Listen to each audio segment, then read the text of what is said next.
अस्सलाम वालेकुम, मैं हूं अदीन इम्तियाज़ और आप देख रहे हैं तख्ती ऑनलाइन।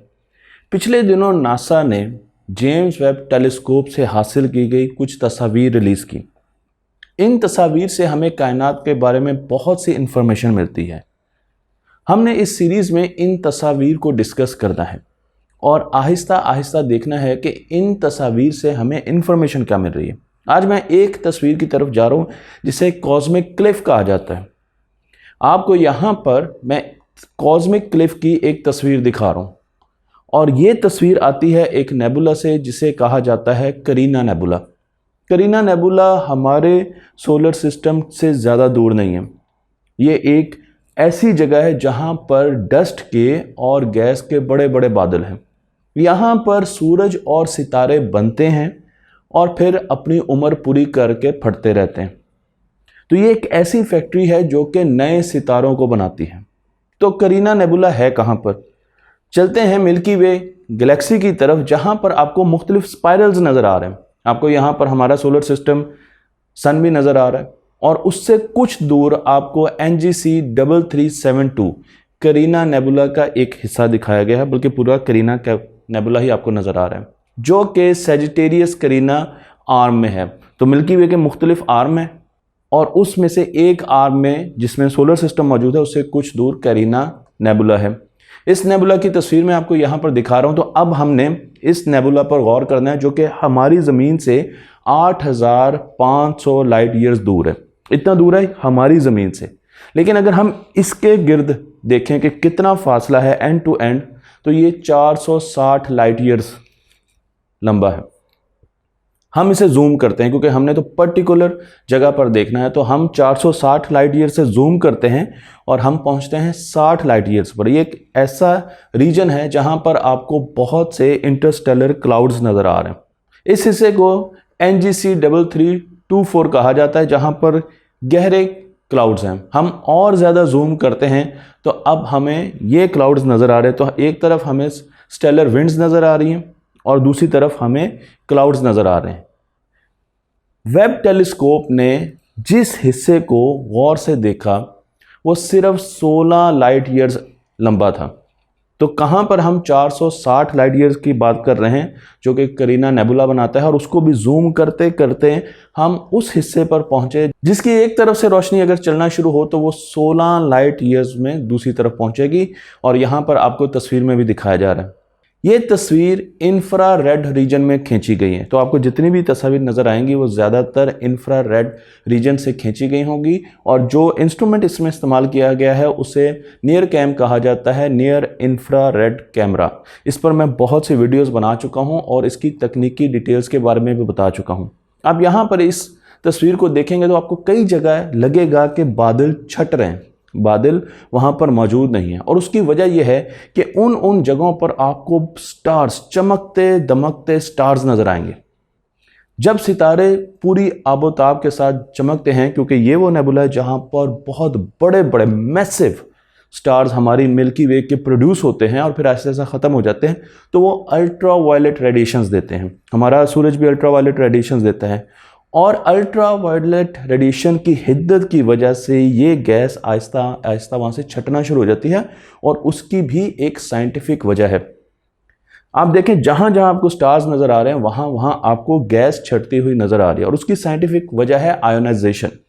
मैं आपको यहाँ पर एक बादल दिखा रहा हूँ। तो बादल में मौजूद है मॉलिक्यूलर गैस, लेकिन जूं जूं ये बादल सितारे के करीब होते जाएंगे, सितारे आपको एक बाउंड्री पर नज़र आ रहे हैं, तो molecular hydrogen Aahista Aahista atomic hydrogen या एटॉमिक गैस में बदलना शुरू हो जाएगी, और उसके बाद हाइड्रोजन के एटम आहिस्ता आहिस्ता आयोनाइज करना शुरू हो जाएंगे। तो जब वो आयोनाइज करेंगे तो जो जोन सितारे के करीब है वो आयोनाइज्ड जोन है, वहाँ पर आपको गैस उस तरीके से नज़र नहीं आ रही। लेकिन जो जोन सितारे से बहुत दूर है वहाँ पर आपको बादल नज़र आ रहे हैं, वो मॉलिक्यूलर जोन है, और बीच में एक ट्रांजिशनल जोन है जो कि मॉलिक्यूलर जोन से आहिस्ता आहिस्ता आयोनाइज जोन की तरफ लेकर जाती है। हबल टेलीस्कोप और जेम्स वेब टेलीस्कोप का कंपैरिजन किया जाए तो बहुत फ़र्क है। जेम्स वेब टेलीस्कोप में हमें बहुत सी ऐसी गैलेक्सीज नज़र आई, बहुत से ऐसे सितारे नज़र आए, स्पेशली गैलेक्सीज बहुत सी ऐसी नज़र आई जो कि हबल टेलीस्कोप में हमें नज़र नहीं आती। और उसके साथ साथ हमें क्लाउड डस्ट और गैस डस्ट की इतनी ज़्यादा डिटेल्स नज़र आई, बहुत ज़्यादा डाटा मिला जो कि हम प्रोसेस कर सकते हैं और ज़्यादा इन्फॉर्मेशन हासिल कर सकते हैं। तो कंपैरिजन मैंने आपको दिखा दिया। मैंने आपको बताया था कि हमने नियर कैम के ज़रिए इस तस्वीर को हासिल किया है और इसमें हमें इस सिर्फ पोर्शन में हमें सैकड़ों नए स्टार्स नज़र आए जो कि हमें पहले नज़र नहीं आते थे हबल टेलीस्कोप की वजह से। हमें बहुत सी गैलेक्सीज नज़र आई, हमें आयोनाइज्ड डस्ट नज़र आई, हमें मॉलिक्यूलर डस्ट नज़र आई और हमने ये भी देखा कि यूवी रेस का और उनकी इंटेंसिटी का क्या फ़र्क पड़ता है डस्ट पर। जब ये तस्वीर ली जा रही थी तो इस तस्वीर की स्टैकिंग भी की जा रही थी और इस तस्वीर की फिल्ट्रेशन और इमेज प्रोसेसिंग भी की जा रही थी। इमेज प्रोसेसिंग कैसे की जाती है इस पर मैं मुकम्मल वीडियो बना चुका हूँ, लेकिन जो इमेज हमने वेब टेलीस्कोप से लिया उसे फिर मुख्तलिफ फ़िल्टर से गुजारा गया और उन फिल्टर से निकलने वाली हर तस्वीर को इकट्ठा किया गया तो हमारे पास एक मुकम्मल तस्वीर आई। तो हमने नैरो बैंड और वाइड बैंड या ब्रॉड बैंड रेंज की वेवलेंथ्स को लिया और उनके मोनोक्रोमेटिक स्केल्स को अलग अलग फ़िल्टर से गुजारा। जो फ़िल्टर्स मैं आपको यहाँ पर दिखा रहा हूँ उसमें लाल रंग का फ़िल्टर भी है, ऑरेंज कलर का फ़िल्टर भी है, येलो कलर का फ़िल्टर भी है, ग्रीन कलर का, सियान का, ब्लू का, और फिर उन सारी तस्वीर को जो इन फिल्टर से निकले उनको इकट्ठा किया तो हमारे पास ये तस्वीर आई। और इस तस्वीर में नीचे अगर आप देखें तो इन पर मेंशन भी किया गया है कि NGC 3324 के रीजन की जो तस्वीर ली गई है उसमें नियर कैम के कौन कौन से फ़िल्टर्स इस्तेमाल किए गए हैं।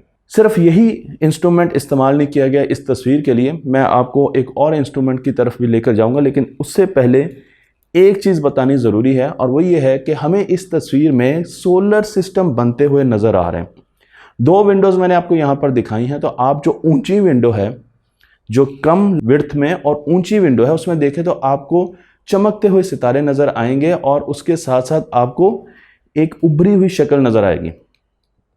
इस जगह पर सोलर सिस्टम बन रहा है, इस जगह पर एक नया सितारा जन्म ले रहा है और जब एक नया सितारा जन्म लेता है तो उसके गिर्द प्रोटोप्लैनेटरी डिस्क बनती है, उसके गिर्द पत्थर और डस्ट और गैस और आइस सारे की सारी चीज़ें उसके गिर्द घूमना शुरू हो जाती हैं। बहुत ज़्यादा टेम्परेचर होता है, मैंने इस पर पूरी वीडियो बनाई है कि सोलर सिस्टम की पैदाइश कैसे होती है, लेकिन डस्ट और गैसेस उसके गिर्द मूव करना शुरू हो जाती है और बीच में एक सितारा जन्म ले रहा होता है और साथ साथ फिर आप बाद में प्लैनेट्स भी बनते हैं। तो ये डस्ट जेट्स भी बनाती है क्योंकि ये आकर वहाँ पर फ्यूजन रिएक्शन भी हो रहा था, तो ये डस्ट दूर से नज़र आती है, इसका टेम्परेचर बहुत ज़्यादा होता है, ग्लो करती है और ये जेट्स बनाती है। तो यहाँ पर आपको जेट भी नज़र आ रहा है, यहाँ पर आपको बाव शॉक वेव भी नज़र आ रही है जो कि बाहर की तरफ निकलती हुई आपको मिल रही है। लेकिन अगर आप दूसरी तस्वीर की तरफ जाएं तो वहाँ पर जो बुलेट की तरह की एक शक्ल है, बाव वेव है, वो आपको बड़ी क्लियर नज़र आ रही है, वहाँ पर भी एक सोलर सिस्टम बन रहा है। तो अब हम ये देख सकते हैं कि सोलर सिस्टम कैसे बनते हैं। अब ये नौज़ायदा सोलर सिस्टम है, इनको बड़े आराम से हम जज कर सकते हैं, देख सकते हैं और फिर हमें अंदाज़ा होगा कि हमारा सोलर सिस्टम कैसे बना। मैं आपको ये भी बता दूं कि हमने अभी तक जितनी तस्वीर देखी है वो नियर कैम से ली गई थी, लेकिन अगर नियर कैम और एक और कैमरा जिसे MIRI कहा जाता है, इस पर भी मैं बहुत सी वीडियोस बना चुका हूँ, इसकी अगर दोनों की तस्वीर को इकट्ठा करके देखें तो हमें बहुत सी और इन्फॉर्मेशन मिलती है जो कि हमारे काम आ सकती है। मसलन इसी तस्वीर की तरफ आते हैं और अब इन दोनों कैमरा की एक कंपोजिट तस्वीर देखते हैं तो हमें नज़र आएगा कि यहाँ पर अब धुंध छट गई, बादल छट गए हैं और हमें स्टार्स नज़र आ रहे हैं। जो ब्लू कलर के स्टार्स हैं वो नॉर्मल स्टार्स हैं, लेकिन जो रेड कलर के स्टार्स और रीजन आपको नज़र आ रहा है ये वो रीजन है जहाँ पर नए सोलर सिस्टम्स बन रहे हैं। अब आप इमेजिन कीजिए कि आप ज़मीन पर बैठ के देख रहे हैं कि आपका सोलर सिस्टम कैसे बना होगा।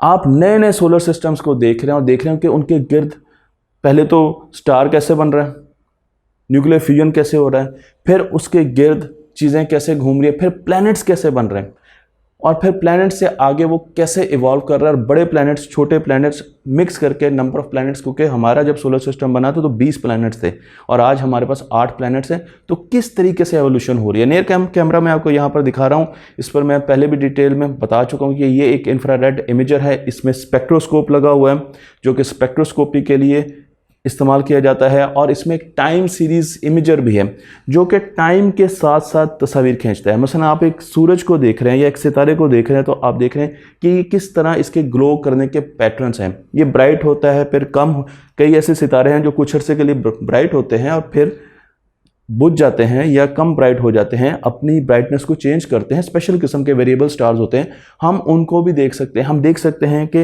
वक्त के साथ साथ किसी खास रीजन में, किसी खास सेलेस्टियल ऑब्जेक्ट में क्या चेंजेस आ रही है। तो उसके लिए टाइम सीरीज़ कैप्चरिंग बहुत ज़रूरी होती है और इसमें ये मॉड्यूल मुकम्मल लगा हुआ है। उसके साथ साथ नियर कैमरा एक ऐसे सिस्टम का हिस्सा है जो इंफ्रारेड रेडिएशन हम तक आ रही है, जो रेडिएशन हम तक आ रही है उसके वेव फ्रंट्स को सेंस करता है और उसके ज़रिए ये मिरर्स को एडजस्ट करता है, प्राइमरी मिरर्स को और बाकी मिरर्स को एडजस्ट करता है ताकि मुकम्मल तौर पर फोकस किया जाए उस सेलेस्टियल बॉडी की तरफ जो कि हम देख रहे हैं। तो ये हमें फोकसिंग के लिए भी और मिरर एडजस्टमेंट के लिए भी बहुत ज़्यादा मदद देता है। मैंने आपको टाइम सीरीज़ इमेजिंग के बारे बता दी।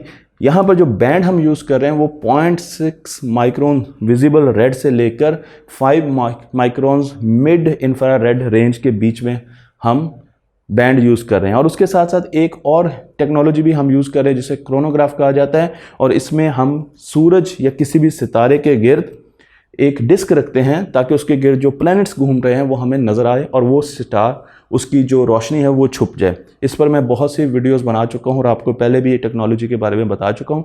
तो ये सारी की सारी टेक्नोलॉजी नियर कैम का हिस्सा है जिसमें क्रोनोग्राफ भी है, जिसमें स्पेक्ट्रोमीटर भी है, जिसमें कैमरा भी है। और उसके साथ साथ अब हमने जो पहली तस्वीर डिस्कस की है वो तस्वीर थी कॉस्मोस के क्लिफ्स की, उनकी पहाड़ियों की, जो कि हमें खला में नजर आती है। अस्सलाम वालेकुम, मैं हूं अदीन इम्तियाज़ और आप देख रहे हैं तख्ती ऑनलाइन। जेम्स वेब टेलीस्कोप ने हमें मुख्तलिफ़ किस्म की स्पेस की तस्वीर दी। हम बारी बारी उन तस्वीर को डिस्कस कर रहे हैं। आज जिस तस्वीर के बारे में हम जानने जा रहे हैं उसे स्टीफन्स क्विंटेट कहा जाता है। ये एक गैलेक्सी ग्रुप है जिसमें हमें 5 गैलेक्सीज नज़र आती हैं।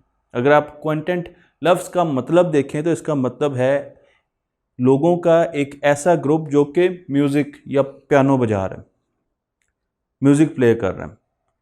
हम इन गैलेक्सीज़ के बारे में जानना चाहते हैं और ये गैलेक्सीज़ पेगासस कंस्टलेशन में मौजूद है। मैं आपको ये भी बता दूं कि ये जो इमेज जेम्स वेब टेलीस्कोप ने लिया है ये उसका सबसे बड़ा, अब तक सबसे बड़ा इमेज है। इसका जो साइज़ है उसका अंदाज़ा आप यूँ लगा सकते हैं कि मून के डायमीटर का 5वां हिस्सा, इतना बड़ा ये इमेज है जब हम आसमान की तरफ देखते हैं। इस इमेज के लिए 155 मिलियन पिक्सल्स यूज़ किए गए और 1000 तस्वीर को इकट्ठा किया गया ताकि इस इमेज को बनाया जा सके। इस इमेज में जिन इंस्ट्रूमेंट से काम लिया गया उसमें नियर इंफ्रारेड कैमरा है और mid infrared range camera MIRI जिसे कहा जाता है। मैं आपको ये भी बता दूं कि ये इमेज, इसका जो पूरा चौड़ाव है वो 6,20,000 लाइट ईयर्स के बराबर है। अगर आप इसे पेपर पर देखते हैं तो लाइट को एक जगह से दूसरी जगह, दूसरी हद तक जाने के लिए 6,20,000 साल चाहिए। जो 2 इंस्ट्रूमेंट हम इस्तेमाल कर रहे हैं उसमें नियर कैम है। मैंने आपको बता दिया कि नियर कैम विजिबल लाइट के पास इंफ्रारेड रेडिएशंस को डिटेक्ट करता है जो कि आप इन तस्वीर में भी देख सकते हैं। तो इसका मतलब यह है कि ये विजिबल लाइट के बिल्कुल पास है, बहुत अच्छे रंग देता है। और उसके साथ आपको यहाँ पर मुख्तलिफ टेक्नोलॉजीज़ नज़र आ रही है। कैमरा तो इसमें है, इसमें स्पेक्ट्रोग्राफ भी है, इसमें क्रोनोग्राफ भी है, जिनको मैं अपनी मुख्तलिफ वीडियोज़ में बयान कर चुका हूँ। लेकिन उसके साथ साथ इसमें इमेजिंग मोड्स भी हैं। हमारे पास बहुत से ऐसे स्पेक्ट्रोमीट्री के कंपोनेंट्स हैं जिनको यूज़ करके, इमेजिंग मोड्स को यूज़ करके हम बहुत सी इंफॉर्मेशन हासिल कर सकते हैं। यहाँ पर एक कंपैरिजन आप देख रहे हैं नियर कैम और मिरी के बीच में। मिरी एक और कैमरा है जो कि इंफ्रारेड रेंज के मीडियम हिस्से की तस्वीर लेता है। आप इसका बैंड तस्वीर में भी देख सकते हैं, इसके भी इमेजिंग मोड्स हैं और उसके साथ साथ इसमें स्पेक्ट्रोस्कोपी के भी मुख्तलिफ मोड्स हैं। अगर आप देखें तो मिरी में स्पेक्ट्रोस्कोपी के ज़्यादा मोड्स आपको यहाँ पर नज़र आ रहे हैं। आपको यहाँ पर वाइड फील्ड स्लिटलेस स्पेक्ट्रोस्कोपी भी नज़र आएगी, सिंगल ऑब्जेक्ट, स्लिटेड, इसी तरीके से multi object integral field unit हम यूज़ करेंगे, और उसके साथ टाइम सीरीज जिसको मैं बयान कर चुका हूँ। ये वो सारे स्पेक्ट्रोस्कोपी के मोड हैं जो कि मिरी यूज़ करता है। यहाँ पर इस बात को मेंशन करना बहुत ज़्यादा ज़रूरी है कि मिरी जो इन्फॉर्मेशन देता है हमें, MIRI इंस्ट्रूमेंट जो हमें कैमरा इन्फॉर्मेशन देता है, वो हमें किसी भी जगह पर मॉलिक्यूल्स और एलिमेंट्स के बारे में बताता है। यानी हमें पता चलता है कि इस जगह पर जो रेडिएशन हम तक आ रही है वहाँ पर किस किस्म के मॉलिक्यूल्स हैं, वहाँ पर किस किस्म की गैस है, वहाँ पर किस किस्म के एलिमेंट्स हैं। मैं आपको इसकी एग्जांपल्स भी इसी वीडियो में दूंगा। तो चलते हैं इस तस्वीर की तरफ। मैं आपको यहाँ पर ये तस्वीर दिखा रहा हूँ, और इस तस्वीर में आपको 5 गैलेक्सीज नज़र आ रही हैं जिनमें मिलियंस ऑफ स्टार्स हैं।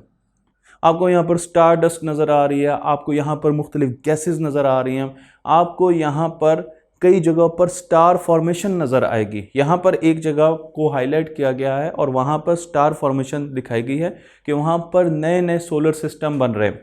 यहाँ पर बहुत सी ऐसी गैलेक्सीज हैं जिनकी टेल्स हैं, आर्क्स नज़र आएंगे आपको। कुछ गैलेक्सीज आपस में मर्ज होती हुई नज़र आएंगी, जिस तरीके से NGC 7318A और 7318B आपस में मर्ज हो रही हैं। अगर हम सबसे ऊपर देखें तो हमें यहाँ पर NGC 7319 नज़र आ रही है। उससे अगर नीचे चले जाएं तो हमें स्टार फॉर्मिंग रीजन नज़र आता है, जो कि एक और गैलेक्सी है जिसे NGC 7320 कहा जाता है, और जो सबसे नीचे गैलेक्सी है उसे 7317 कहा जाता है। तो हम यहाँ पर बहुत सी ऐसी चीज़ें देख रहे हैं जो कि पहले हमने नहीं देखी। हमने गैलेक्सी को इवॉल्व करते हुए, मर्ज करते हुए, बड़ी गैलेक्सी को बनाते हुए नहीं देखा। उसके साथ साथ हमने मुख्तलिफ गैलेक्सीज़ के बीच में ब्रिजेस को, गैस क्लाउड्स को इतनी करीब से नहीं देखा था जिस तरीके से हम अब देख रहे हैं। वो इन्फॉर्मेशन, शॉक वेव्स हमें नहीं नज़र आती थी जो कि इस इमेज में हमें नज़र आ रही हैं, और हमें गैलेक्सीज़ के बारे में बहुत कुछ समझ आ रहा है, हमें उनके इंटरेक्शन के बारे में पता चल रहा है। मैं आपको बताता चलूँ कि ये सारी गैलेक्सीज़ हमसे एक जितने फासले पर नहीं है, बल्कि इनमें एक गैलेक्सी ऐसी है जो कि हमसे बहुत करीब है। चलिए आप गेस करें कि वो कौन सी गैलेक्सी है जो हमसे बहुत ज़्यादा करीब है। NGC 7320, जहाँ पर हम देख रहे हैं कि स्टार फॉर्मेशन हो रही है, वो गैलेक्सी हमसे सिर्फ 40 मिलियन लाइट ईयर्स दूर है। लेकिन बाकी जितनी भी गैलेक्सीज हैं, जो कि 4 हैं, वो हमसे 290 मिलियन लाइट ईयर्स दूर हैं। 290 मिलियन लाइट ईयर्स हमसे दूर है। तो इसका मतलब ये कि वो बहुत ज़्यादा दूर है, और वो गैलेक्सी NGC 7320 ये हमसे बहुत ज़्यादा करीब है। मैं आपको यहाँ पर यह भी बता दूँ कि इन गैलेक्सीज़ का इस तरह का क्लस्टर हमें ये इन्फॉर्मेशन देता है कि ऐसी गैलेक्सीज़ उस वक्त हमारी कायनात में बनना शुरू हुई जबकि कायनात अपने वजूद के मराहिल से गुज़र रही थी, शुरू के मराहिल से गुज़र रही थी। उस वक्त बहुत बड़े मैसिव किस्म के ब्लैक होल्स बनते थे जिन्हें क्वासार्स कहा जाता था। तो ये जो टाइट ग्रुप है जिसमें बहुत सी गैलेक्सीज हैं, ये उस वक्त जब यूनिवर्स में गैलेक्सीज पैदा हो रही थी शुरू के वक्त में, उस वक्त इस किस्म की गैलेक्सीज हमें नज़र आती थी। लेकिन इन गैलेक्सीज में भी हमें एक ब्लैक होल नज़र आ रहा है जो कि बहुत बड़ा active super massive black hole है, जो कि NGC 7319 गैलेक्सी में है, और उसके गिर्द हमें एक्रीडिशन डिस्क भी यहाँ पर नज़र आ रही है। गैसेस रिवॉल्व करती हुई नज़र आ रही हैं और वो इन गैसेस पर फीड कर रहे हैं। मैं आपको यहाँ पर जो इमेज दिखा रहा हूँ इसमें निरकैम इंस्ट्रूमेंट भी यूज़ हुए हैं। उनके 6 फिल्टर्स इस्तेमाल किए गए। वो सारे के सारे फिल्टर इस पिक्चर में अगर आप निचली जगह पर देखें तो आपको उनके फिल्टर्स के कोड भी नज़र आएंगे। उसके साथ साथ इस पिक्चर में आपको ये भी नज़र आएगा कि ये पिक्चर कितनी लंबी है, क्योंकि 100,000 लाइट ईयर्स यहाँ पर एक छोटी सी लाइन से दिखाए गए। तो आप देख सकते हैं कि ये पिक्चर कितनी ज़्यादा टाइम में हमें इंफॉर्मेशन दे रही है।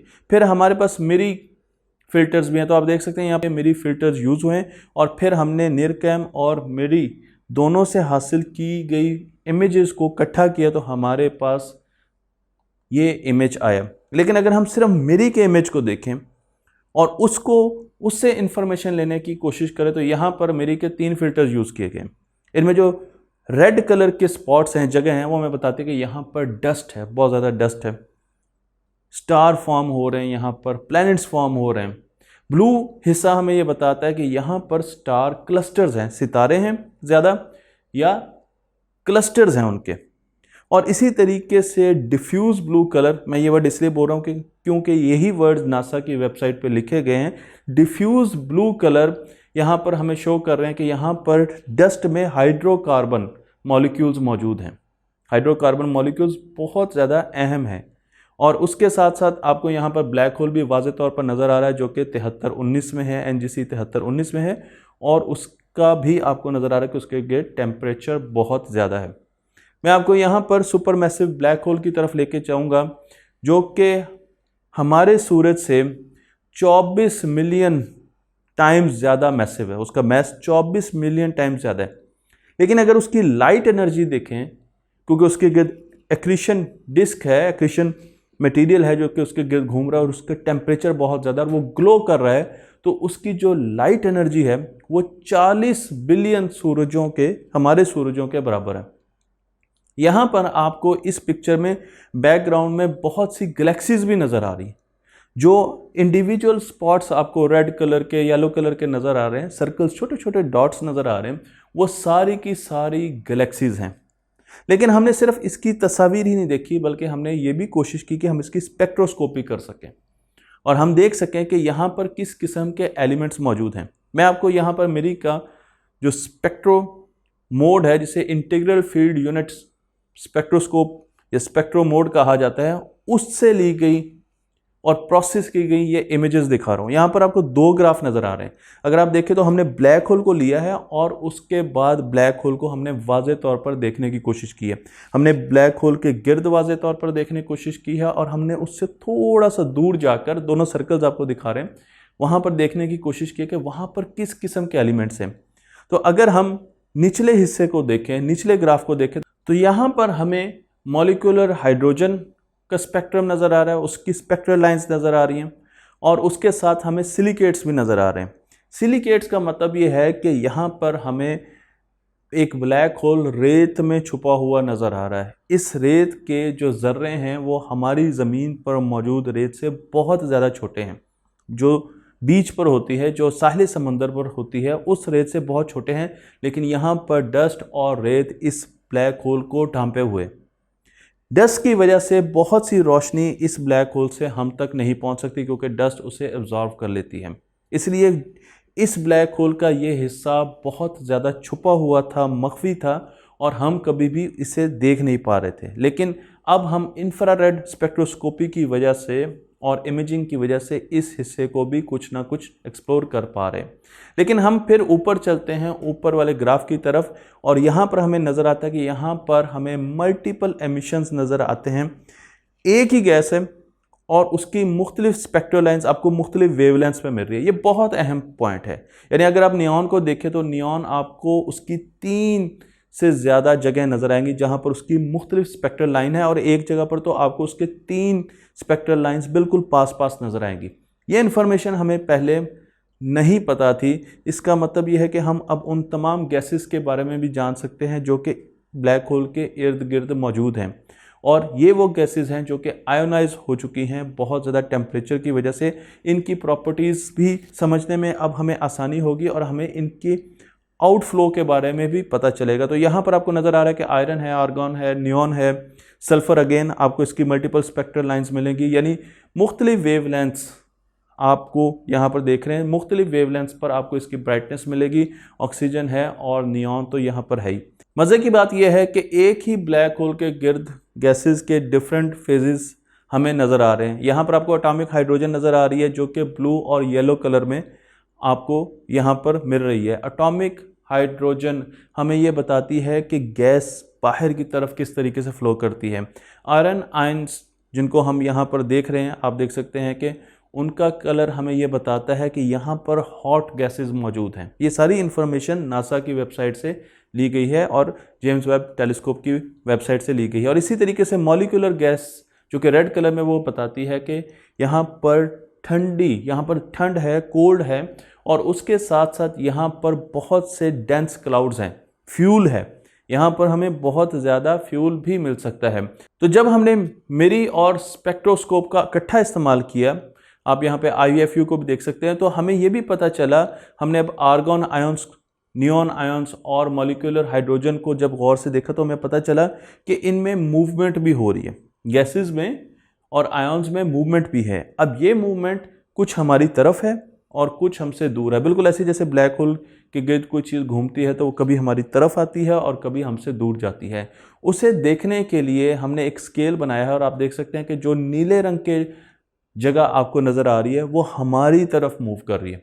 तो आर्गन आयंस को देखें तो उसमें आपको नीले रंग की जो जगह नज़र आ रही है वो हमारी तरफ मूव कर रही है, और जो आपको ऑरेंज कलर की जगह नज़र आ रही है वो हमसे दूर मूव कर रही है। इसी तरीके से आप नियॉन आयंस का स्पेक्ट्रम भी देख सकते हैं, आप मॉलिक्यूलर हाइड्रोजन का स्पेक्ट्रम भी देख सकते हैं। तो यहाँ से आपको मुख्तलिफ़ किस्म की इंफॉर्मेशन उनकी वेलोसिटी के बारे में, उनकी एमिशंस के मदद से आपको पता चल रहा है कि वो किस तरीके से मूव कर रही है। हमें ये नहीं पता था कि ब्लैक होल के गिर्द टेम्परेचर ज़्यादा होने की वजह से जो गैसेस आयोनाइज होती हैं वो किस तरीके से आगे विंड्स और रेडिएशंस जनरेट करती हैं। अब हम पहली मरतबा इसे पढ़ने जा रहे हैं, और इसी तरीके से इन वेवलेंथ्स को हमने पहले कभी नहीं देखा था। तो इन इंस्ट्रूमेंट्स की वजह से ना सिर्फ हम इन वेवलेंथ्स को पढ़ने जा रहे हैं, देखने जा रहे हैं, इस इंफॉर्मेशन को यूज़ करने जा रहे हैं, और अभी हमें बहुत कम पता है। इस इंफॉर्मेशन से हमें बहुत ज़्यादा पता लगने जा रहा है, और इसलिए अभी बहुत सी ऐसी चीज़ें हैं जो कि आपको मुस्तकबिल में पता चलेंगी। मुझे अस्सलाम वालेकुम, मैं हूं अदील इम्तियाज़ और आप देख रहे हैं तख्ती ऑनलाइन। जेम्स वेब टेलीस्कोप के खींचे गए इमेजेस में हम आज तीसरे इमेज को डिस्कस करने जा रहे हैं, जो कि एक नेबुला का इमेज है। मैं आपको यहाँ पर उसकी तस्वीर दिखा रहा हूँ। इसे NGC 3132 कहते हैं, बड़ा आसान नाम है, NGC 3132 साउदर्न नेबुला है, साउदर्न हेमिस्फेयर नेबुला है। और इस नेबुला की जो तस्वीर आप देखते हैं, इतनी खूबसूरत तस्वीर है कि बंदा एक मर्तबा इसे देखता ही रह जाता है। इसे प्लैनेटरी नेबुला कहा जाता है, लेकिन प्लैनेटरी नेबुला का मतलब ये है कि इसका प्लैनेट से कोई ताल्लुक़ नहीं है। मैं जब इस चीज़ को स्टडी कर रहा था कि इसको क्यों प्लैनेटरी नेबुला कहा जाता है, तो ये एक नाम मिसलीडिंग है, जिससे लगता है कि शायद इसका कोई ताल्लुक़ प्लैनेट से है। ऐसी कोई बात नहीं है, इसे प्लैनेटरी नेबुला कहा जाता है। 2000 लाइट ईयर हमसे दूर है, इसका जो हमसे फासला है वो 2000 लाइट ईयर्स है, और इसके बीच में एक सितार आहिस्ता आहिस्ता मरते हुए अपनी आखिरी परफॉर्मेंस दे रहा है। मैं आपको ये भी बता दूं कि ये जो इमेज है ये 1.4 लाइट ईयर अक्रॉस है। इसका मतलब ये कि अगर रोशनी इस तरफ से इस इमेज से इस किनारे से शुरू होगी तो उसे दूसरे किनारे तक जाते जाते 1.4 लाइट ईयर चाहिए होंगे। इसी इमेज को हबल की आंख से अगर आप देखें तो आपको ये इमेज काफ़ी धुंधला नज़र आएगा, लेकिन साथ साथ बीच में देखिए आपको एक सितारा नज़र आएगा। ये सितारा चमक रहा है, काफ़ी बड़ा सितारा है। लेकिन आज हम इस सितारे के बारे में बहुत कुछ जानते हैं। मैं आपको अब वेब टेलीस्कोप की तरफ लेके जाता हूं, जो कि साउदर्न रिंग नेबुला को मज़ीद डिटेल में हमें दिखा रही है। तो आप देख सकते हैं कि इसके गिर्द आपको डस्ट के बहुत बड़े बड़े बादल नज़र आएंगे। इसके बीच में जगह जो कि खाली है, जिससे में हमें डस्ट के कुछ पार्टिकल्स तो नज़र आते हैं, कुछ लहरें तो नज़र आती हैं, लेकिन ज़्यादातर जगह खाली नज़र आती हैं। ये आयोनाइज्ड गैस है, गर्म गैस है, टेम्परेचर इसका हाई है और ये आयोनाइज्ड गैस है। और बीच में एक सितारा है जो कि अपनी ज़िंदगी के आखिरी मराहिल जी रहा है। आपको यहाँ पर एक तरफ एक गैलेक्सी भी नज़र आएगी और उसका साइड वे व्यू भी नज़र आएगा। बड़ा ही इंटरेस्टिंग इमेज है कि अगर आप उसे देखें तो उसका साइड वे आपको बिल्कुल एक लाइन की तरह नज़र आएगी, साइड वे व्यू नज़र आएगा। मैं आपको यहाँ पर दो इमेजेस दिखा रहा हूँ। एक नियर कैम से लिया गया है, यानी नियर इंफ्रारेड कैमरे से लिया गया है, जिसका स्पेक्ट्रम मैं कई मरतबा दिखा चुका हूँ, जो कि विजिबल लाइट के बिल्कुल साथ है। और दूसरा इमेज मिरी से लिया गया है, मिड रेंज इंफ्रारेड कैमरे से लिया गया है। और आपको इन दोनों इमेजेस में कोई फ़र्क नज़र आ रहा है? बहुत अहम फ़र्क है। यही फ़र्क हमें परेशान कर रहा है। मैं आपको यहाँ पर मिरी का जो इमेज है, जिसमें आपको दो सितारे नज़र आ रहे हैं, गौर से देखिए। एक तरफ आपको नियर कैम का इमेज नज़र आ रहा है जिसमें एक सितारा है और उसकी स्पाइक्स निकल रही हैं, खूबसूरत इमेज है, स्पाइक्स निकल रही है। लेकिन दूसरी तरफ दो सितारे आपको नज़र आ रहे हैं। ये सितारे जो दो सितारे हैं बाइनरी स्टार्स हैं। इनमें एक ऑरेंज कलर का है और एक ब्लू कलर का है।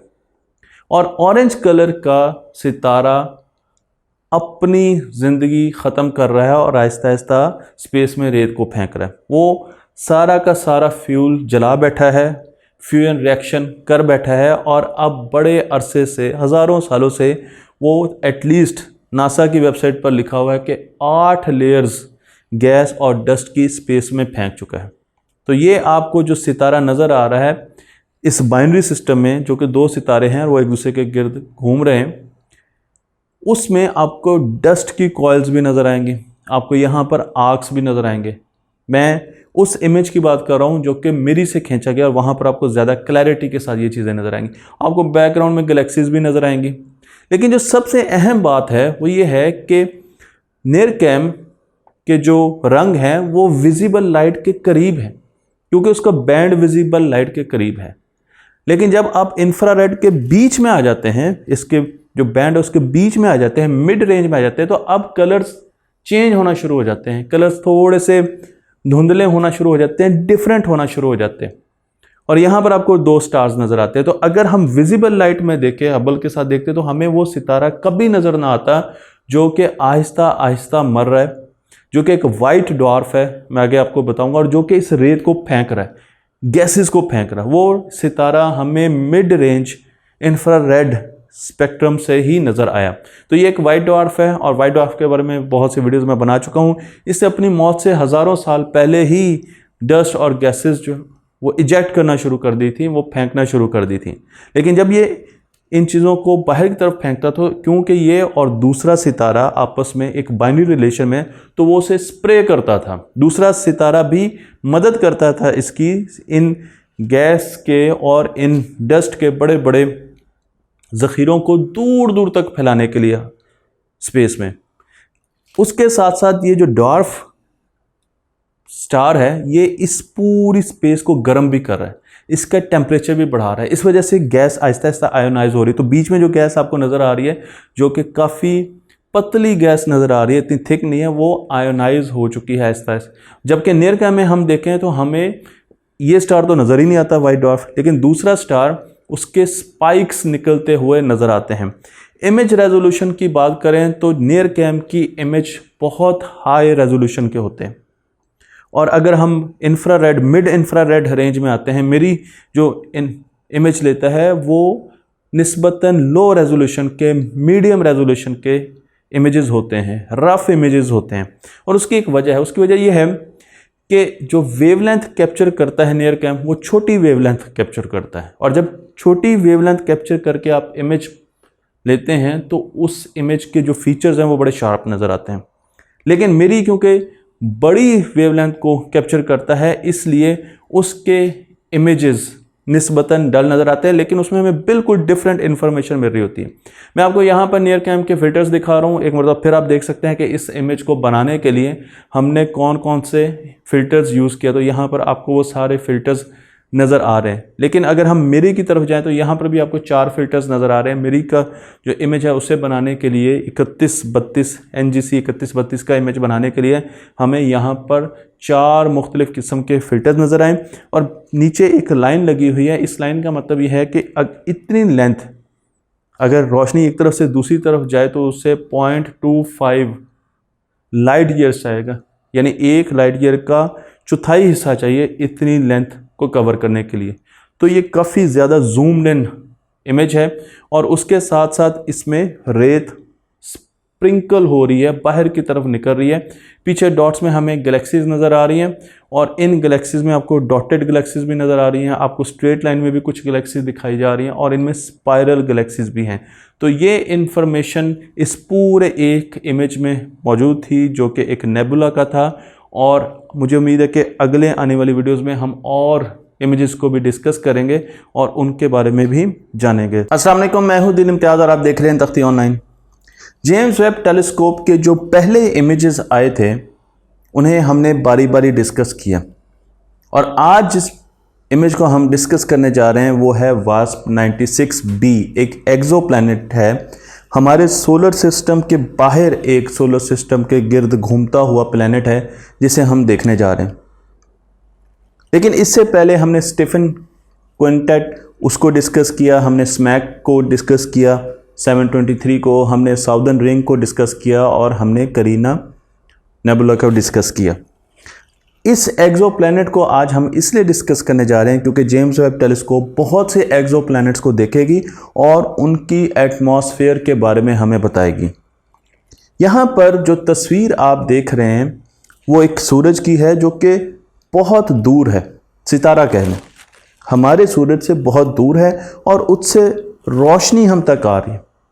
उस रोशनी को अगर देखा जाए तो उसमें तमाम वेवलेंथ्स हमारे पास आएंगी। आइडियली मैं आपको यहाँ पर न्यूट्रल जो दिखा रहा हूँ वो हैं जो कि तमाम वेवलेंथ्स आ रही हैं, लेकिन इस न्यूट्रल में आपको कई जगह काले रंग की लाइनें भी नज़र आ रही हैं। उसकी वजह ये छोटा सा प्लैनेट है जो कि उसके सामने मौजूद है।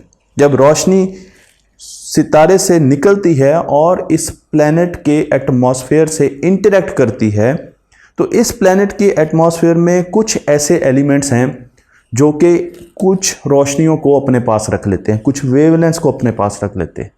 अब वो वेवलेंथ हम तक नहीं पहुंचती तो उनकी जगह हम काले रंग की स्ट्रिप्स यहाँ पर दिखा रहे हैं। तो जो काले रंग की लाइंस हैं वो वेवलेंथ हैं जो कि ये प्लैनेट अपने पास महफूज कर चुका है। तो हमारे पास अगर ये प्लैनेट बिल्कुल एक जगह पे साकित है तो हमारे पास न्यूट्रल स्पेक्ट्रम आएगा। मैं आपको यहाँ पे न्यूट्रल स्पेक्ट्रम बीच में दिखा रहा हूँ, लेकिन ये प्लैनेट लाजमन सितारे के गिर्द घूम रहा होगा और जब ये सितारे के गिर्द घूमता है तो एक मर्तबा ये हमसे दूर जाता है और एक मर्तबा ये हमारे पास आता है एक पूरी रेवोल्यूशन में।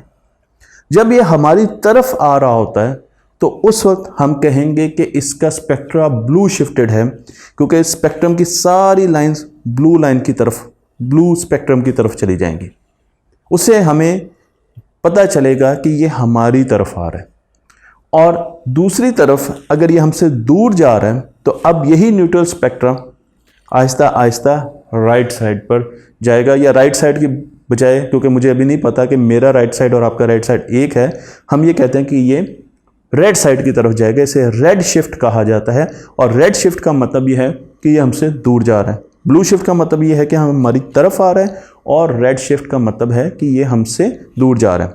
तो जब इस स्पेक्ट्रम को हम मुकम्मल तौर पर देखते हैं, इसकी एक एक वेवलेंथ पर हम लाइट की इंटेंसिटी, उसका अमाउंट देखते हैं, तो हमें पता चलता है कि बीच में कुछ रोशनियां तो मिसिंग हैं, कुछ वेवलेंथ्स तो गायब हैं।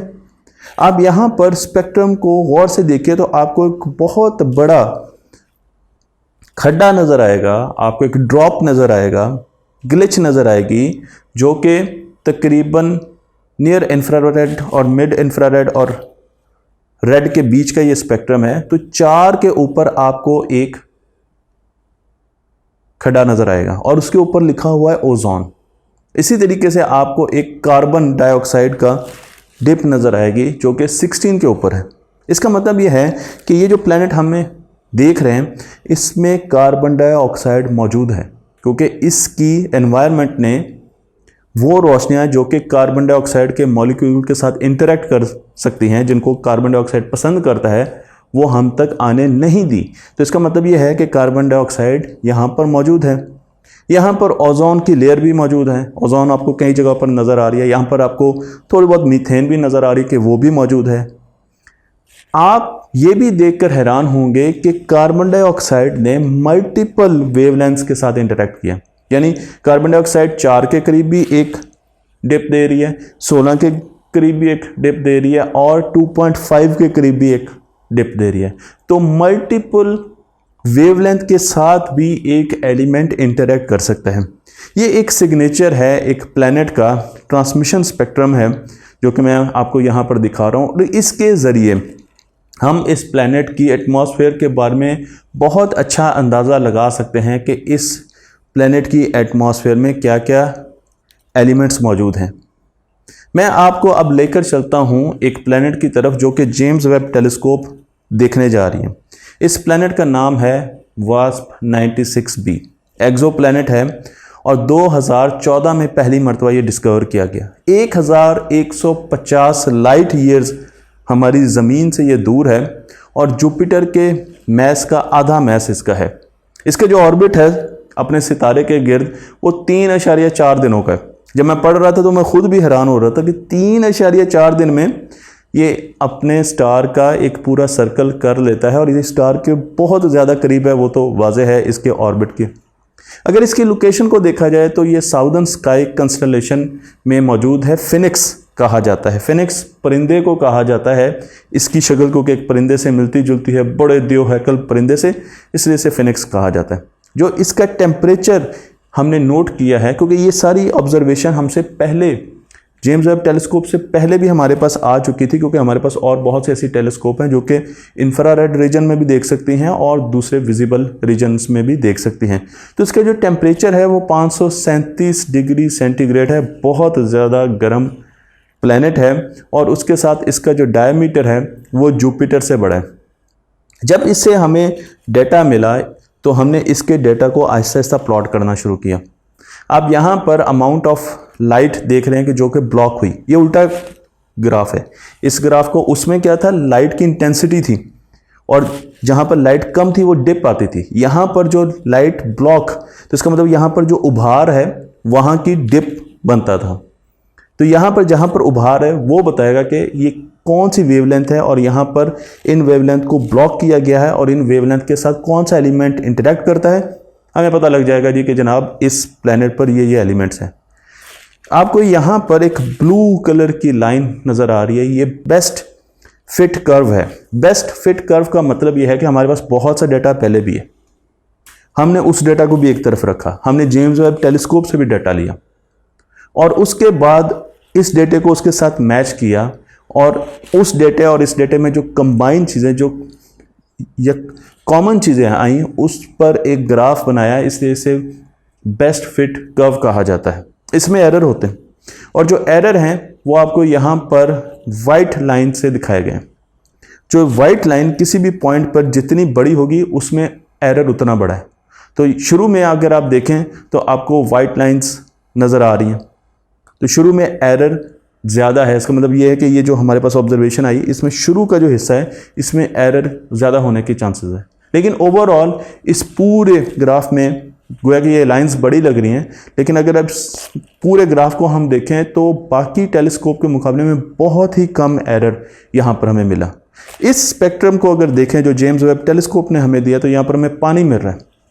आप देखें कि पानी आपको मल्टीपल जगहों पर इंटरेक्ट करता हुआ नज़र आ रहा है, मल्टीपल वेवलेंथ्स के साथ इंटरेक्ट करता हुआ नज़र आ रहा है। तो बहुत ही ज़्यादा कवि किस्म के हमारे पास सबूत हैं कि यहाँ पर इस प्लैनेट पर पानी मौजूद है, यहाँ पर वाटर वेपर्स मौजूद हैं। मैं आपको ये भी बताता चलूँ कि 141 पॉइंट पर ये डेटा लिया गया, जो प्लॉट किया गया वो 141 पॉइंट्स पर लिया गया और इसमें स्पेसिफिक वेवलेंथ्स देखी गई जो कि इस प्लैनेट ने ऑब्जॉर्व की। कुछ चीज़ें ऐसी हैं जो मैंने लिखी हुई हैं तो वो बोलना ज़रूरी है। नियर इंफ्रारेड स्पेक्ट्रोस्कोप से हमने इसको इमेज किया। अगर मैं पूरा नाम लेना चाहूँ तो near infrared imager and slitless spectrograph. इसके ज़रिए इन वेवलेंथ्स को प्लॉट किया गया जो कि आपको तस्वीर में नज़र आ रही है, जो इंस्ट्रूमेंट हमने यूज़ किया। और इसके साथ हम और भी बहुत से काम कर सकते हैं। इस एक ग्राफ के साथ हम इसका टेम्परेचर कैलकुलेट कर सकते हैं। हम ये देख सकते हैं कि यहाँ पर और कौन कौन सी गैसेस हैं। हम यहाँ पर ये भी देख सकते हैं कि जो ग्रे लाइंस आई हैं उनमें कितना एरर मौजूद है, अनसर्टेनिटी मौजूद है और उसको किस तरीके से इम्प्रूव किया जा सकता है। मैं आपको जो बेस्ट फिट मॉडल यहाँ पर दिखा रहा हूँ जो कि ब्लू लाइन से आपको नज़र आ रहा है, इस पर अब बहुत ज़्यादा रिसर्च हो रही है। साइंसदान इस पर बहुत ज़्यादा काम कर रहे हैं और इसको ट्वीक कर रहे हैं, सिमुलेशंस बना ली हैं इसकी। अब हेज़ धुंध कोहरा उसको थोड़ा सा ज़्यादा कम करके देखा जा रहा है, फिर ये मॉडल किस तरीके से काम करेगा। क्लाउड की हाइट को ऊपर नीचे करके देखा जा रहा है, अच्छा फिर ये किस तरीके से। गैसेस की कम्बिनेशन को, अबंडेंस को ऊपर नीचे करके देखा जा रहा है कि अच्छा फिर ये कैसे काम करे। तो अब साइंसदान मुख्तलिफ़ किस्म की सिमुलेशंस में इसे ट्वीक कर रहे हैं, इसे चेंज कर रहे हैं और हमारे पास रिजल्ट्स बहुत जल्दी शाया किए जाएंगे। मैं आपको ये भी बता दूं कि यहाँ पर वाटर वेपर्स के साथ हेज़ क्लाउड्स का हमें क्लाउड्स की प्रेजेंस नज़र आई है, और उसके साथ साथ जो स्पेक्ट्रम इसमें कवर किया गया है वो 0.6 माइक्रोन से, जो कि विजिबल रेड लाइट से, लेकर 2.8 माइक्रोन जो कि नियर इंफ्रारेड लाइट है, उसमें आपको जो नीचे वाला हिस्सा नज़र आ रहा है वो उसमें कवर किया गया है।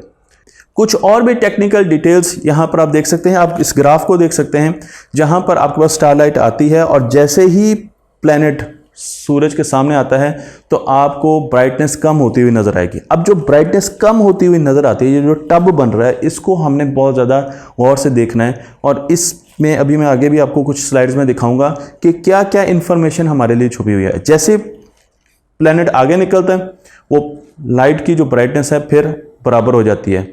जो डाटा कैप्चर किया गया है इस इमेज के लिए वो 6 घंटे और 23 मिनट का कैप्चर किया गया है।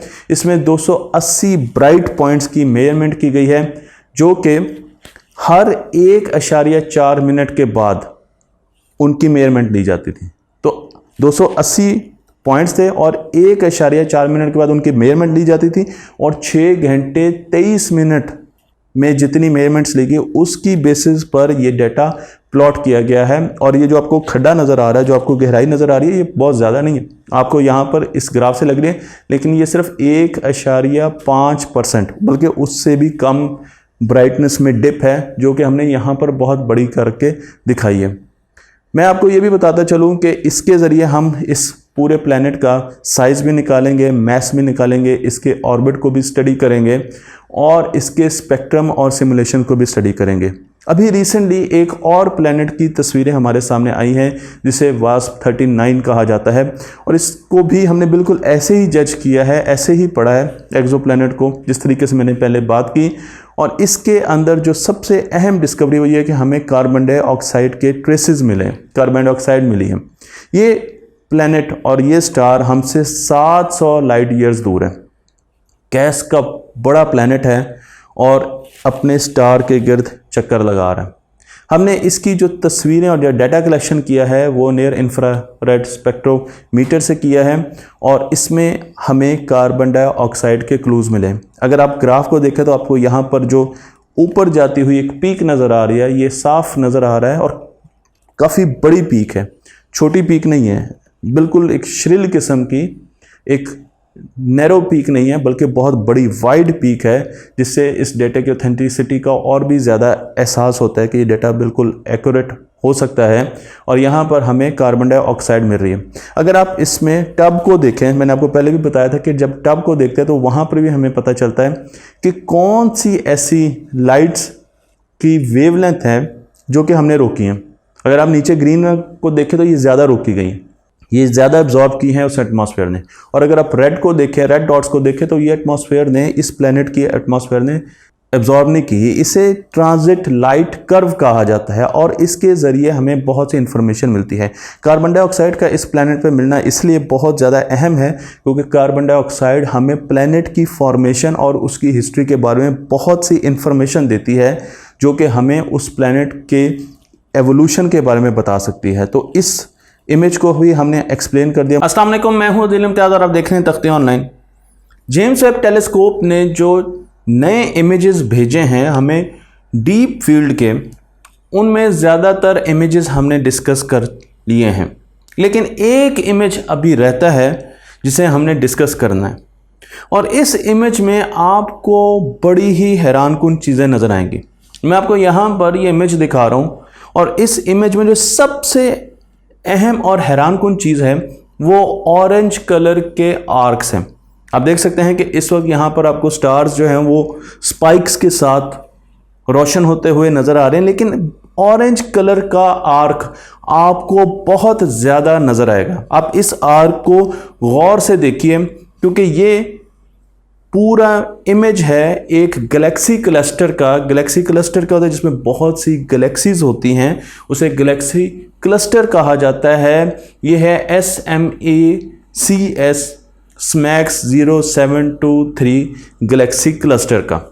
इस इमेज में हज़ारों गैलेक्सीज मौजूद हैं, हाई रेजोल्यूशन इमेज है जो कि नियर इंफ्रारेड और मिड इंफ्रारेड रेंज में खींचे गए हैं। इस वक्त जो इमेज आपको नजर आ रहा है वो नियर इंफ्रारेड रेंज में खींचा गया है। यहां पर आपको स्पाइक्स नजर आएंगी और जब मिड इंफ्रारेड रेंज में हम इसी इमेज को देखेंगे तो वहां पर आपको स्पाइक्स नजर आएगी। लेकिन यहां पर आपको एक फिनोमिना नजर आ रहा है जिसे ग्रेविटेशनल लेंसिंग कहा जाता है। अगर आप ग्रेविटेशनल लेंसिंग के बारे में नहीं जानते तो इस तस्वीर को गौर से देखिए। इस तस्वीर में दो गैलेक्सीज हैं, एक रेड कलर की गैलेक्सी है मेरी तरह और एक रोशन वाइट कलर की गैलेक्सी है। रेड कलर की गैलेक्सी पीछे है और उससे रेड कलर की लाइट हम तक पहुंच रही है, लेकिन उसके रास्ते में एक वाइट कलर की गैलेक्सी आपको नजर आ रही है। तो रोशनी जो रेड कलर की गैलेक्सी से आ रही है वो वाइट कलर की गैलेक्सी की ग्रेविटी की वजह से वार्प हो रही है। आपको एक आर्क नजर आ रहा है और हमारे पास टेलीस्कोप के जरिए जो फाइनल इमेज पहुंच रहा है उसमें आपको ये दोनों गैलेक्सीज नजर आ रही हैं। इसे लेंसिंग इसलिए कहा जाता है कि आपको जो बैकग्राउंड में गैलेक्सी है वो लेंस हुई मैग्नीफाई हुई नजर आ रही है। वो आपको बाउंड्रीज पे पिंक कलर नजर आ रहा है, जबकि बीच में आपको आगे जो उसके आगे गैलेक्सी आई है वो नजर आ रही है। इस पूरे प्रोसेस को ग्रेविटेशनल लेंसिंग कहा जाता है और हमें स्पेस में जगह जगह देखने में नजर आती है। बिल्कुल ऐसे ही हमें यहाँ पर भी ग्रेविटेशनल लेंसिंग नजर आ रही है। मैं आपको यहाँ पर ऑरेंज कलर के आर्क दिखा रहा हूँ। आप इन आर्क को देखिए तो आपको अंदाज़ा होगा कि यहाँ पर लेंसिंग हो रही है। मैं आपको ये भी बताता चलूँ कि इस इमेज में हमें डार्क मैटर के होने के शवाहिद भी मिले। तो लेंसिंग सिर्फ गैलेक्सीज से नहीं होती बल्कि डार्क मैटर से भी हो सकती है। यहाँ पर आपको एलिप्टिकल ब्राइट कलर की एलिप्टिकल गैलेक्सीज नज़र आ रही हैं और ये वो गैलेक्सीज हैं जो बीच में हैं। जिस तरह मैंने आपको पिछली तस्वीर में वाइट कलर की दिखाई ना, जो आगे हैं, ये वो गैलेक्सीज हैं जो कि आगे हैं और लेंसिंग की वजह बन रही हैं। और इसके पीछे ऑरेंज कलर की गैलेक्सी है जो कि आपको आर्क में नजर आ रही है। आपको यहाँ पर स्टार्स भी नजर आ रहे हैं जिनके स्पाइक्स मौजूद हैं। मैं आपको और तस्वीर दिखाता हूँ कि लेंसिंग हमें हबल टेलीस्कोप पे भी नजर आई थी। आप एक तरफ हबल टेलीस्कोप का लेंस देख सकते हैं, वहां पर लेंसिंग देख सकते हैं, और आप राइट साइड पर या आपकी जो लेफ्ट साइड होगी उस पर जेम्स वेब टेलीस्कोप का इमेज देख सकते हैं जो कि बहुत ज़्यादा क्लियर है। दोनों जगह पर आपको बिल्कुल एक जैसी लेंसिंग नज़र आ रही है, आपको एक जैसे ऑरेंज आर्क्स नज़र आ रहे हैं। गैलेक्सीज लेंसिंग की वजह से स्ट्रेच हो सकती हैं। आपको यहाँ पर आर्क जो नज़र आ रहे हैं, एक तरीका है, एक प्रोसेस है लेंसिंग में, और वो है ये स्ट्रेच हो गई है। गैलेक्सीज लेंसिंग की वजह से आपको स्ट्रेच्ड फॉर्म में नज़र आ सकती हैं। आप यहाँ पर देख सकते हैं तो आपको यहाँ पे आर्क जो नज़र आ रहे हैं वो स्ट्रेच्ड फॉर्म में नज़र आ रहे हैं, लेकिन लेंसिंग की वजह से गैलेक्सीज हमें स्कैटर भी नज़र आ सकती हैं। हमें उस गैलेक्सी के मिरर्स भी नज़र आ सकते हैं, मुख्तलिफ जगह पर उसी तरीके की गैलेक्सीज भी नज़र आ सकते हैं। तो लेंसिंग के भी देखने के बहुत से तरीके होते हैं और बहुत सी चीज़ें हमें यहाँ पर नज़र आ रही हैं। मैं आपको दोबारा लेके चलता हूँ स्मैक 0723 क्लस्टर की तरफ, जिसमें हमारे पास बहुत सी गैलेक्सीज हैं और वहाँ पर हमने हाईलाइट किया है कि किस तरीके से मुख्तलिफ गैलेक्सीज लेंस हो रही हैं। यही इमेज जो कि अभी तक हम नियर कैम यानी नियर इंफ्रारेड कैमरे से देख रहे थे, उसके साथ साथ हम मिरी में मिड इंफ्रारेड कैमरे में भी देखते हैं। यहाँ पर स्पाइक्स गायब हो जाएंगी। तो जो मिरी का आपको इमेज नज़र आ रहा है उसमें स्पाइक्स नहीं होंगी स्टार्स के गिर्द, जबकि नियर कैम में आपको ये स्पाइक्स नज़र आएंगी। अगर आप ब्लू कलर के स्टार्स देखें तो यहाँ पर एक तरफ तो आपको स्पाइक नज़र आ रही है, दूसरी तरफ ये स्पाइक्स डिफ्रैक्शन की वजह से नज़र आ रही है, जिस पर मैं पूरी वीडियो बना चुका हूँ। दूसरी तरफ आपको स्नो फ्लेक्स की तरह के सेलेस्टियल बॉडीज स्टार्स नज़र आ रहे हैं। मैं आपको ये भी बताता चलूँ कि जहाँ पर आपको ब्लू ऑब्जेक्ट स्पाइक्स के बगैर नज़र आ रहे हैं वो गैलेक्सीज हैं।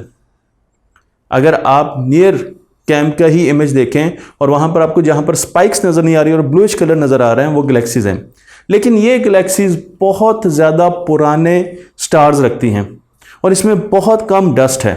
इसका मतलब ये है कि इन गैलेक्सीज में नए स्टार्स पैदा नहीं हो रहे, क्योंकि इसमें डस्ट बहुत कम है, गैस बहुत कम है, इसलिए यहाँ पर नए स्टार्स नहीं बन रहे। तो अगर आपने स्टार फॉर्मिंग देखनी है, आपने नए सोलर सिस्टम्स बनते हुए देखने हैं, तो ये गैलेक्सीज अच्छी जगह नहीं है। यहां पर आपको रेड ऑब्जेक्ट्स भी नजर आ रहे हैं जो कि ऐसी गैलेक्सीज हैं जो कि डस्ट में कवर्ड है। तो ब्लू कलर की गैलेक्सीज के बारे में मैंने आपको बता दिया यहां पर, और आपको मैंने रेड कलर की गैलेक्सीज के बारे में बता दिया। व्हाइट कलर की गैलेक्सीज हमारे करीब तरीन है। जो व्हाइट कलर की गैलेक्सीज आपको नजर आ रही हैं वो हमारे करीब तरीन है, और अब आप कहेंगे कि ग्रीनिश कलर भी आपको नजर आ रहा है, ये वो गैलेक्सीज हैं जहां पर डस्ट तो है ही है लेकिन इसमें मिनरल्स यानी हाइड्रोकार्बन्स भी मौजूद हैं। तो इस तरीके से आपको मुख्तलिफ कलर नजर आ रहे हैं और आप उनसे अंदाजा लगा सकते हैं। अब सवाल आपका ये होगा कि हमें कैसे पता चला कि ये जो आर्क आ रहे हैं ये एक गैलेक्सी से हैं। तो जब हमने जेम्स वेब टेलीस्कोप का रुख इस इमेज की तरफ मोड़ा और उससे ये इमेज हासिल किया, और उसके बाद हमने इन आर्क्स का स्पेक्ट्रोस्कोपी की, यानी जो रोशनी उनसे आ रही है उस रोशनी को देखा, उसके सिग्नेचर को देखा, तो मैं आपको यहाँ पे दो जगह पर वो आर्क नज़र आता हुआ दिखा रहा हूँ, और उन दोनों को हम एक स्पेक्ट्रोस्कोप से, यानी हमने एक ग्रेटिंग से गुजारा, उससे रोशनी फैलाई और उस रोशनी को गौर से देखा, तो हमें पता चला कि उसमें हमें मुख्तलिफ एलिमेंट्स के सिग्नेचर्स नज़र आ रहे हैं। अगर आप देखें तो हाइड्रोजन के सिग्नेचर नज़र आए और हमें ऑक्सीजन के सिग्नेचर नज़र आए रोशनी की मदद से डिफरेंट वेवलेंथ्स पे जब इसे हमने स्कैटर किया। बिल्कुल यही चीज़ तो हमें दूसरे आर्क में भी नज़र आ रही है। इसका मतलब यह है कि ये आर्क दोनों एक ही गैलेक्सी को रिप्रेजेंट करते हैं जिसमें हाइड्रोजन भी है और जिसमें ऑक्सीजन भी है। स्पेसिफिकली जो हमने इसके लिए इंस्ट्रूमेंट यूज़ किया वो near infrared imager and slitless spectroscope. Slitless spectroscope को मैं बता चुका हूँ, NIRISS, उससे हमने ये इमेज लिया है और इसमें हमें आयोनाइज्ड ऑक्सीजन नज़र आ रही है, उसकी एमिशन लाइंस मिल रही हैं, और इस हमें एटॉमिक हाइड्रोजन की भी एमिशन लाइंस मिल रही हैं जो कि बिल्कुल एक दूसरे के ओवरलैप कर रही हैं।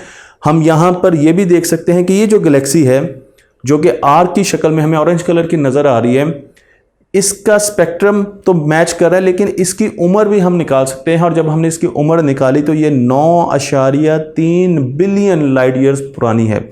यानी इससे जो रोशनी आ रही है वो 9.3 बिलियन लाइट ईयर पुरानी है, उस वक्त अमिट की गई। लेकिन हम सिर्फ पुरानी गैलेक्सीज में इस गैलेक्सी की तरफ नहीं रहेंगे, हम और गैलेक्सीज को भी देख रहे हैं जो कि बहुत पुरानी है।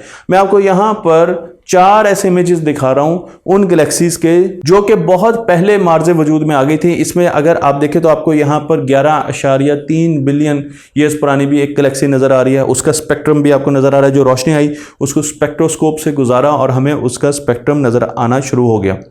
इस तरीके से हमें 12.6 बिलियन ईयर्स पुरानी भी एक गैलेक्सी नज़र आ रही है, 13 बिलियन ईयर्स पुरानी भी गैलेक्सी नज़र आ रही है, और 13.1 बिलियन ईयर्स पुरानी, यानी जो सबसे पुरानी गैलेक्सी हम इस इमेज में देख रहे हैं, क्योंकि JWST ने तो इससे भी पुरानी गैलेक्सीज को देखा है, लेकिन जो इस इमेज में देखा है वो 13.1 बिलियन ईयर्स पुरानी है। और इसे कैप्चर करने के लिए हमने NIR स्पेक्ट्रोस्कोप का सहारा लिया है जो कि माइक्रो शटर्स एरे से बनी हुई है और एक वक्त में 150 लाइट ऑब्जेक्ट्स को कैप्चर कर सकते हैं, यानी 150 ऑब्जेक्ट्स की तस्वीरें ले सकती है साइमल्टेनियस एक वक्त में। और जो ओल्डेस्ट गैलेक्सी हमें यहाँ पर नज़र आई है वो 13.1 बिलियन ईयर पुरानी है, और उनका स्पेक्ट्रोस्कोप अगर आप एनालिसिस देखें, उनका स्पेक्ट्रम देखें, तो यहाँ पर फिर आपको आयोनाइज्ड ऑक्सीजन मिलेगी, आपको हाइड्रोजन मिलेगी, और आपको रेड शिफ्टेड स्पेक्ट्रम भी नज़र आएगा, यानी कि ये गैलेक्सीज हमसे दूर जा रही हैं। मैं आपको ये भी बताता चलूं कि जो सबसे दूर गैलेक्सी हमने देखी 13.1 बिलियन ईयर, उसका जब हमने स्पेक्ट्रम डिटेल में एनालाइज किया तो यहाँ पर आप उसकी तस्वीरें देख सकते हैं जो कि नासा ने जारी किया है। यहाँ पर आपको नियॉन गैस भी नज़र आ रही है, यहाँ पर आपको हाइड्रोजन भी मिल रही है, ऑक्सीजन भी मिल रही है, और उसके साथ साथ इस स्पेक्ट्रम से हम उसका टेम्परेचर कैलकुलेट कर सकते हैं, इस स्पेक्ट्रम से हम उसकी एज कैलकुलेट कर सकते हैं, उसकी केमिकल कंपोजिशन तो ऑलरेडी मैं आपको कुछ दिखा रहा हूं, उसकी डेंसिटी भी कैलकुलेट कर सकते हैं। हम देख सकते हैं कि उसमें स्टार्स कैसे फॉर्म हो रहे हैं, हम ये भी देख सकते हैं कि वो गैलेक्सी क्या आहिस्ता आहिस्ता इवॉल्व कर रही है। इन तस्वीरों के लिए जो फिल्टर्स यूज़ किए गए, MRI के लिए 4 फिल्टर्स यूज़ किए गए जो कि इस तस्वीर में आप नीचे देख सकते हैं, और नियर कैम के लिए 6 फिल्टर्स यूज़ किए गए जो कि इस डीप फील्ड की तस्वीर को खींचने और उसको प्रोसेस करने में मददगार साबित हुए। तो हमने अब सारी की सारी इमेजेस जो कि पहले इमेजेस थे जेम्स वेब टेलीस्कोप के, उनको एक एक वीडियो में डिस्कस किया, तफसील से डिस्कस किया, और जितना मवाद भी नासा की वेबसाइट पे मौजूद था उसे पढ़ कर उन तस्वीरों को यहाँ पर लेकर हमने आपको पूरा एक्सप्लेन किया है कि क्या मायने रखते हैं ये नए इमेजेस और इन इमेजेस से हम किस किस्म की साइंस की तरफ प्रोग्रेस कर रहे हैं। मुझे उम्मीद है कि ये सीरीज़ आपको पसंद आई होगी। तख्ती ऑनलाइन को लाइक कीजिए, शेयर कीजिए और इस फिल्म को दूसरों तक पहुँचा दीजिए।